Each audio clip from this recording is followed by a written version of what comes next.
সেটাই তো twist. Twist না থাকলে তো আসলে আপনাদের দেখার আগ্রহ। আমার কাছে মনে হয় access of anything is poison. আমি যদি কাউকে ভালোবাসি, সেটা যদি অনেক বেশি ভালোবাসা হয়ে যায়, সেটাও পয়জন হতে পারে। আমি যদি আবার কাউকে ঘৃণা করি, সেটাও যদি অতিরিক্ত মাত্রায় হয়, or if I do anything right or wrong, সেটাও যদি অতিরিক্ত মাত্রায় হয়, সবকিছুই কিন্তু আমাদের লাইফে একটা পয়জন হয়ে যাচ্ছে। If you think like that, that's okay. আমার কোনো প্রবলেম নাই। But it's a good thing যে আমরা এরকম একটা কন্টেন্ট দিতে পেরেছি কোরবানির মধ্যে। ওকে, সো ওই জিনিসটাই আসলে আমাদের মেইনলি এখানে তুলে ধরা।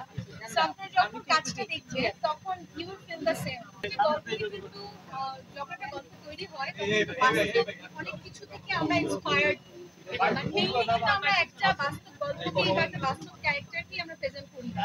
সো অবশ্যই আপনারা যখন দেখবেন, আমি তো একটা নাটকের মেয়ে, अरे भाई ওই জায়গা থেকে যখন इससे हमारी आटा স্টাডি করতে হচ্ছে।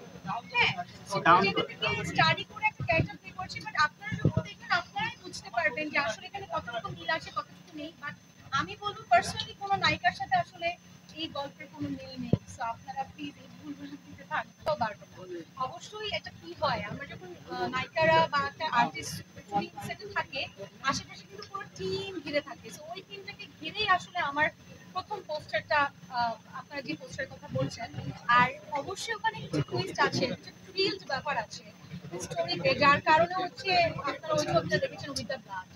এই তো, সো আই থিঙ্ক দেখলে আপনারা আরো কাজটা ভালো মতো বুঝতে পারবেন। আমার মেইন আকর্ষণই পয়জন। আমি এবার বোধহয় আমার ক্যারিয়ারে এই প্রথম আমি এত কম কাজ করেছি। আমার নাটক হয় just because of poison. Poison নিয়ে আমি, আমার টিম এবং আমার দর্শক এতটা মানে এক্সাইটেড ছিল, তাদের এত এক্সাইটমেন্ট আমি দেখেছি। সো আমি আসলে পুরো দমে চেষ্টা করেছি পয়জনের সময় দেওয়ার। সো আজকে এখন তো প্রিমিয়ার চলছে, সো এরপরে তো বোঝা যাবে। I think it's surprise.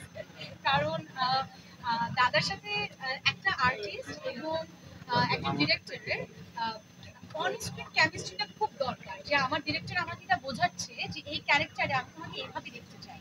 এটা বলার সাথে সাথে যখন আমি বুঝে যাই, that is the main thing. মানে দাদা যখন আমাকে বলে, আচ্ছা আমি তোমার এই ক্যারেক্টারটা এভাবে চাই, সেটা সামহাও আমি বুঝে ফেলি। So this is called chemistry. So আমার কাছে মনে হয় দাদার সাথে আমার এত ভালো ভালো কাজ হয়েছে, আর দাদা আমাকে এত সুন্দর করে প্রেজেন্ট করেছে, সঞ্জয় দা। সো ওয়াই নট আরো বড় কিছুতে আমরা একসাথে আপনাদের সামনে প্রেজেন্ট। সো ওই জায়গা থেকে I feel so great, I feel so honoured, thanks to Dipta, যে আমার সাথে তাদের প্রথম যাত্রাটা শুরু হয়েছে।